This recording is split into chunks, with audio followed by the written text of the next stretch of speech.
Well, fellas, I got a special treat for y'all, in which y'all see the title. In the end, Brett Fairley still won against all odds. And yes, prepare to be amazed how one man stood up against paternity fraud that was against him, as well as a corrupted court, and won.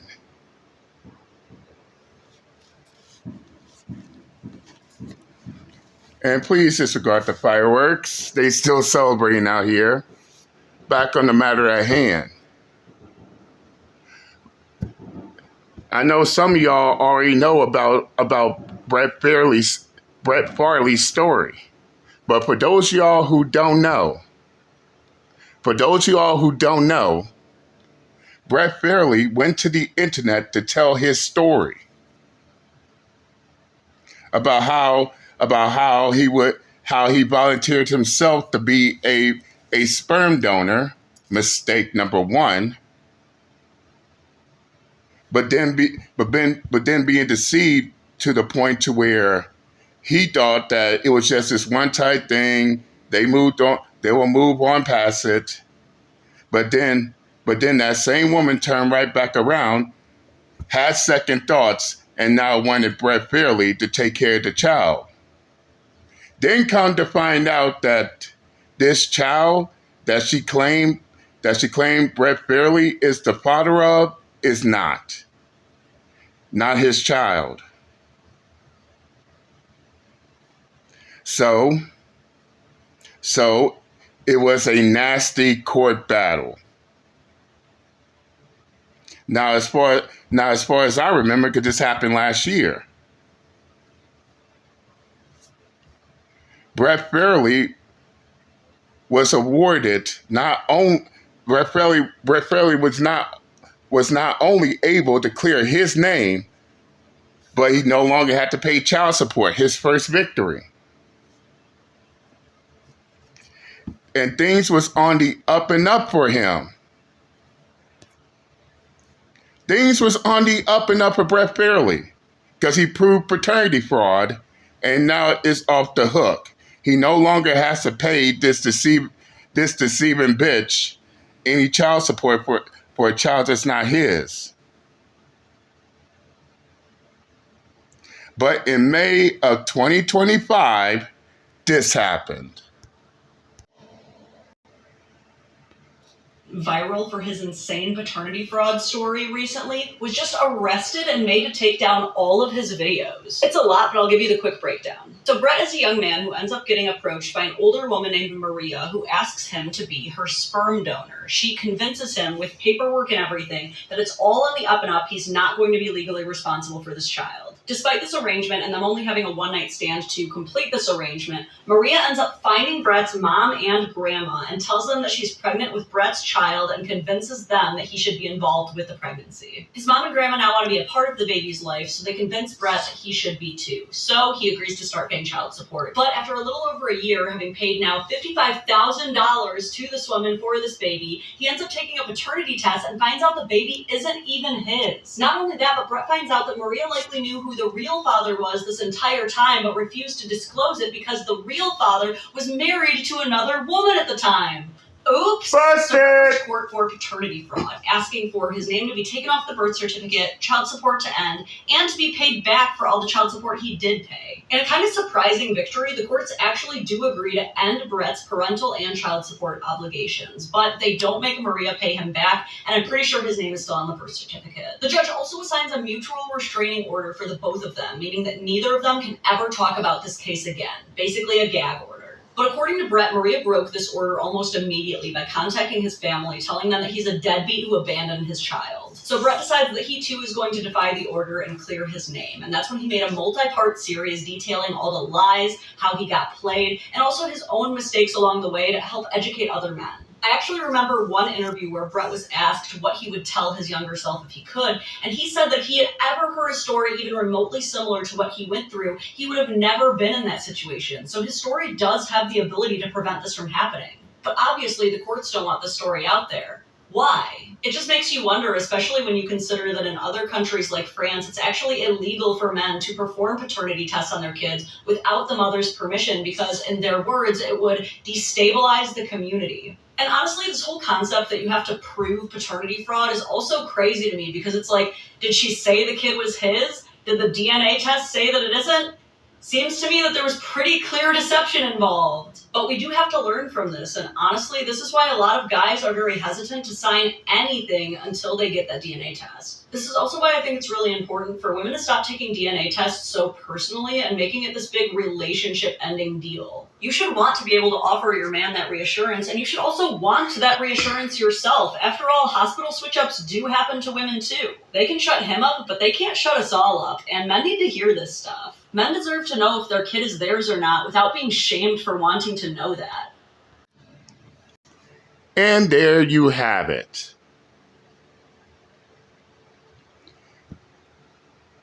Now, ain't it funny? Both Brett and Maria, the woman that claimed the child was his when it's not, they both received gag orders. They both broken the gag order, but somehow Brett Fairley is the only one that was punished.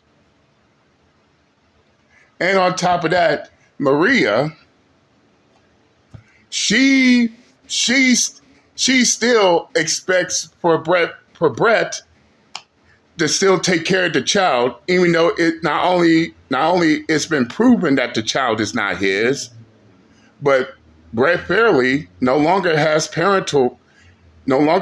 those parental rights, nor is he paying child support. But that shit ain't new because even if the truth comes out, the child ain't yours, these bitches still expect you to pay for it. They still expect you to take care of a child that's not yours. Fuck these bitches, man. Out the gate. After all the deception, they still expect for these men to take care of these children that ain't theirs. Fuck that shit.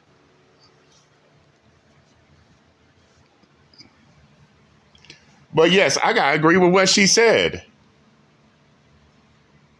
Why is the court, and by the way, this happened in Mississippi. Why is the Mississippi court so desperate to shut Brett up? I know why. Because they also have a hand in this as well. They don't want their reputation to be tarnished. Over what? The fact that a woman lied, claiming a man is a father of their child when it's not, and this is going to hurt their morale. So they had to arrest Brett Fairley and force him to take down his videos telling his story, just to save face, because that's what it's really about.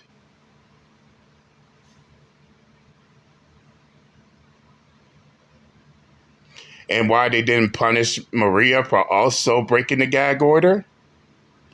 I mean, straight up, when you put 2 to 2 together and connect the dots, it all makes perfect sense. But there's one problem, though.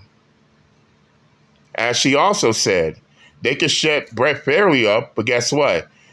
Those same Mississippi courts, they ain't shutting us up, especially when we're not even in the state of Mississippi, nor are we under no gag order ourselves. But this is Brett Fairley's $1 million play right here. Because when he first started his story, he already knew that they was going to come for him. Yes, fellas, when he first started with his story, he already said that they would come for him, but he didn't give a fuck. He dropped his story and about what's happening to him anyway on social media.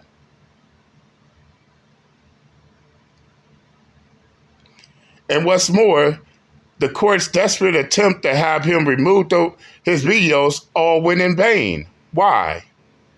Because Brett expected for everybody to take his videos and share it all throughout social media, even myself included. Even I got his story. In fact, I got the playlist of his story linked in the comments section.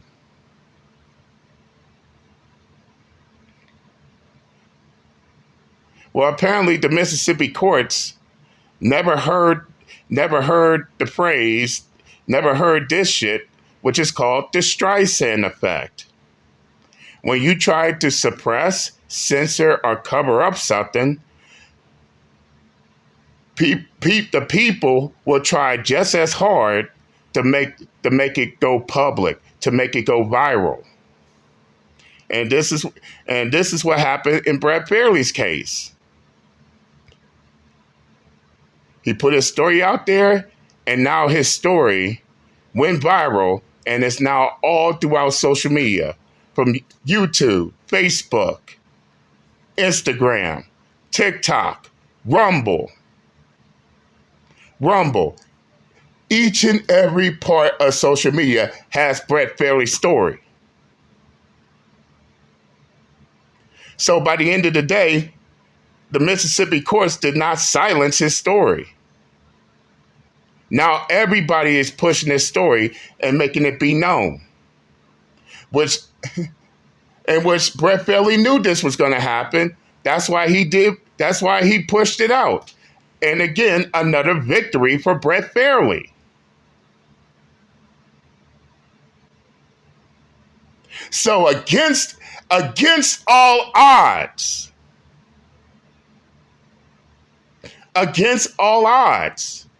Brett Fairley still won.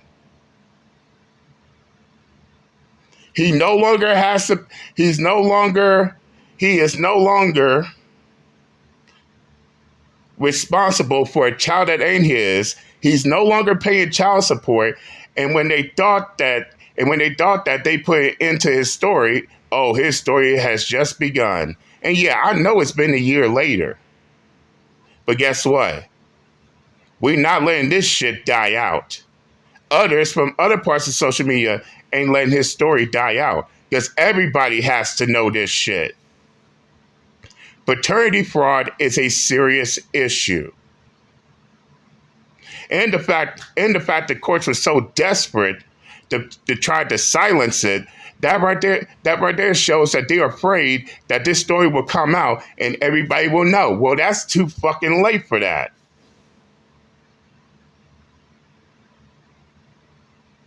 And yes, the link to his stories will be in the comment section of my video, because even I talked about this.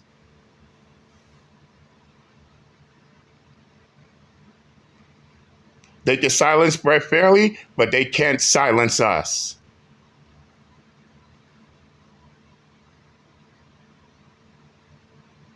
But at the same time, fellas, also learn from Brett Fairley.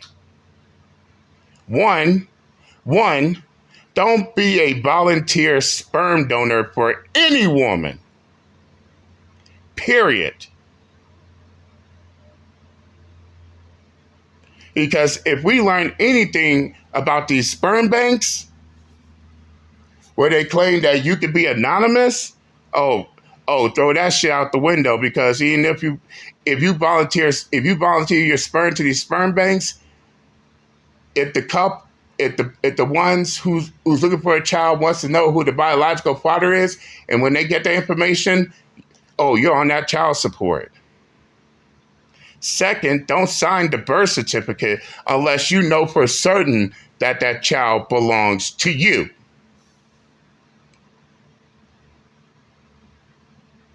That was his second mistake. And don't let anyone convince you unless you know for certain. Not even your own fucking family. Not your family, not your friends. Don't just assume you are. Know that you are.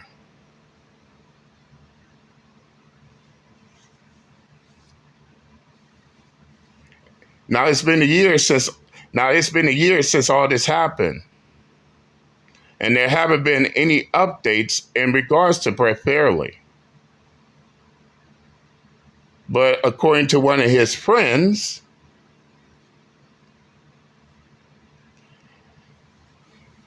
it is said that Brett Fairley is no longer on social media anymore. In fact, he doesn't even care about social media. He has now moved from Mississippi to California. And what's more, Brett Fairley is now married, putting all this bullshit behind him. Congratulations. Congratulations. And I hope he learned from this lesson.